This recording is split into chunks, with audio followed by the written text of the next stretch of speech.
Pembahasan mungkin berkaitan dengan isu struktural Pak yang menjadi perhatian utama OJK dalam evaluasi industri asuransi di tahun 2025 begitu. Bagaimana langkah pengawasannya ke depannya begitu ya untuk mengawasi industri perasuransian ke depannya?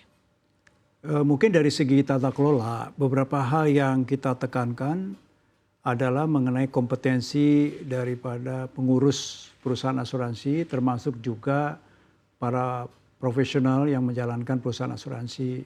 Kita mengeluarkan POJK bahwa setiap perusahaan asuransi itu wajib mengalokasikan dana sekurang-kurangnya 3,5% dari biaya SDM-nya itu untuk pengembangan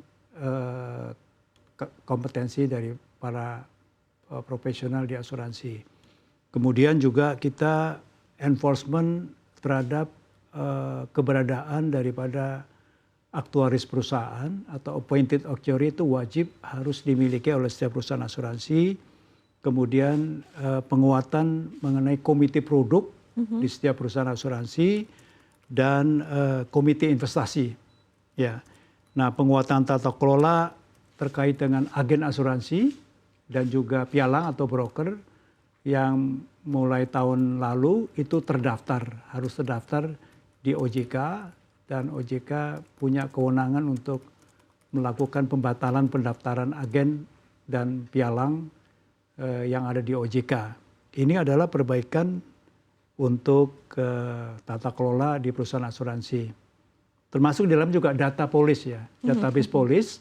Sekarang setiap polis yang diterbitkan itu disampaikan kepada OJK.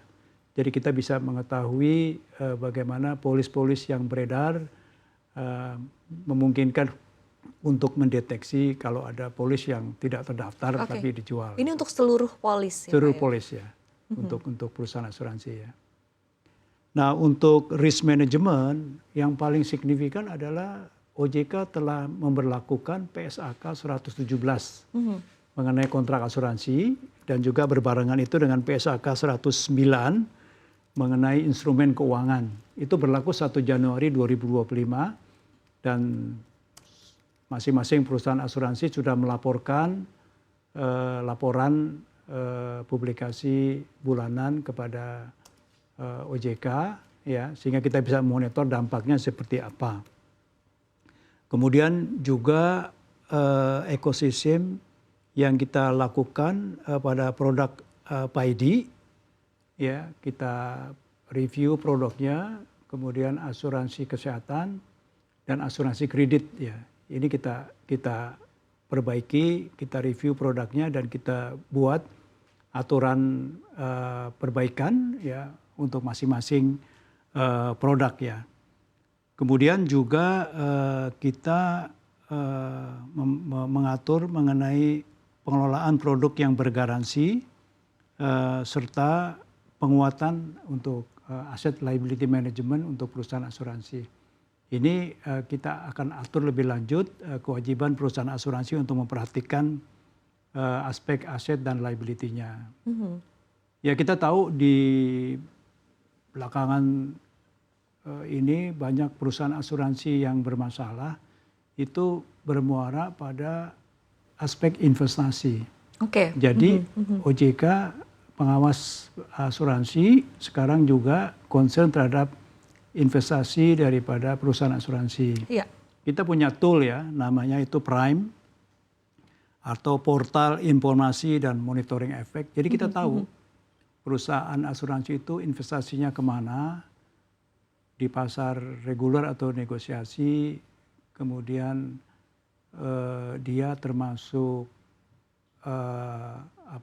pihak-pihak yang terkait atau tidak. Nah itu kita bisa deteksi lebih awal karena ada aturan batasan maksimum transaksi pihak terkait. Baik. Kemudian juga yang struktural sekali adalah kita memperkuat untuk risk-based supervision. Jadi risk-based supervision itu kita memilah-milah mana perusahaan asuransi yang berisiko tinggi, sehingga kita harus lakukan pengawasan secara on-site. Jadi pengawasan itu ada yang on-site langsung, ada yang off-site, itu melalui informasi yang kita peroleh. Dan itu kita lakukan secara perbaikan-perbaikan sehingga kita bisa mengetahui permasalahan yang ada di masing-masing perusahaan dengan baik ya. Ya. Dan ini juga di OJK sedang mengembangkan yang namanya subtek atau supervisory teknologi yang membantu pengawas untuk bisa menggunakan teknologi mendeteksi masalah-masalah yang dihadapi oleh perusahaan-perusahaan asuransi. Ya. Baik, baik. Pak Ogi, kalau kita lihat kan tadi balik lagi ini adalah upaya-upaya yang dilakukan oleh OJK, begitu ya Pak, untuk tadi sekali lagi memperbaiki tata kelola dari industri asuransi ke depannya. Tapi ketika kita lihat kan tadi cukup banyak aturan-aturan baru yang nanti juga akan perlu disesuaikan oleh para pelaku industri ya Pak ya, mulai dari apa yang tercantum dalam Undang-Undang P2SK, belum lagi POJK nomor 39, belum lagi PSAK nomor 117 dan juga 109 begitu. Nah, Pak Ogi melihatnya mungkin kapabilitas dari setiap pelaku industri asuransi sendiri untuk bisa comply secara keseluruhan berkaitan dengan seluruh regulasi ini ke depannya seperti apa? Ya mungkin yang perlu digarisbawahi memang industri perasuransian itu tidak banyak melakukan reformasi ya terhadap regulasi, terhadap produk sudah cukup lama dan itu dengan perkembangan yang ada sehingga kita harus melakukan penyesuaian terhadap produk ya, kebijakan-kebijakan. Dalam menyusun kebijakan tentunya ada yang disebut dengan rule making rule ya, di mana kita mengeluarkan tanya dulu kepada asosiasi, kepada stakeholder, kepada konsumen, lalu kita terbitkan. Tapi penerbitan itu juga tidak serta-merta itu dapat mudah dipahami oleh pelaku secara umum. Nah, kita lakukan sosialisasi terhadap POJK-POJK tersebut dan menyampaikan bagaimana implementasi daripada POJK tersebut ya. Nah, kita memang selama 3 tahun terakhir itu kita masif dengan itu ya. Nah, kita di tahun 2026, 2027 kita akan lebih fokus kepada bagaimana implementasi terhadap regulasi itu.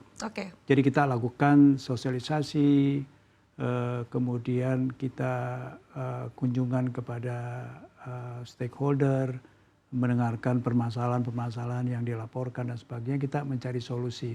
Jadi regulasi itu tidak akan berguna kalau itu tidak dilaksanakan dan tidak dipahami oleh industri ya. Jadi kita melakukan sosialisasi. Jadi 2026 ada lebih kepada execution ya. Implementasi terhadap regulasi yang sudah ada. Kami menilai regulasi policy yang sudah dibuat itu sudah cukup banyak. Ya sehingga kita lebih fokus ke implementasi yang lebih efektif. Apakah artinya regulasi-regulasi ini juga sebetulnya ada beberapa saran ataupun juga masukan dari para pelaku industri begitu Pak Ogi? Ya, jadi kita juga mendengarkan masukan-masukan terhadap regulasi yang sudah dibuat yang memungkinkan kita melakukan perbaikan-perbaikan terhadap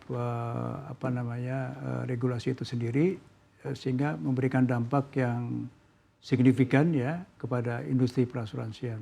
Baik.